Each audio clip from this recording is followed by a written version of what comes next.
si ka qenë ky 4 vjeçar, ndoshta edhe krahasu me ato paraprak? Po ka qenë sfidues për faktin se kemi pas kontratën kolektive e cila na i ka prish shumë planifikime që janë bo në këtë 4 vjeçar. Ka qenë dam i madh për gjitha komunat e Republikës Kosovës, se posaçërisht për komunën e Pes, dami ka shku diku rreth 15 milion euro. 15 milion? Po, kontrata kolektive me arsimin dhe shëndetësi.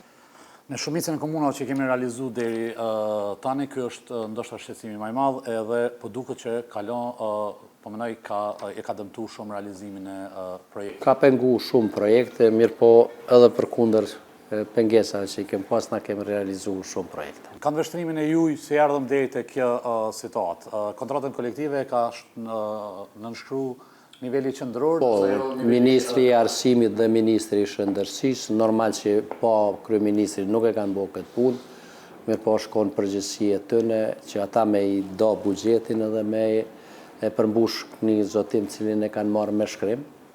Ajo nuk është bo dhe mandej me një dënim të një gjykate diku në Republikën e Kosovës është vendosur që këtë dam me pagu komunat edhe ka pas pasoja katastrofike, sidomos në këto 3 vjet e fundit për shumicën e komunës. Pa është dashur me qenë ky buxhet në projekt buxhetin Po Ministria e Financave është dashur kur e ka pa që ka probleme me komunat, me da buxhet shtesë, mirë po nuk ka qenë e përgjithshme me ndihmu komunave, ato është mundu me ignoru këtë punë dhe komunat janë dëmtuar me shumë.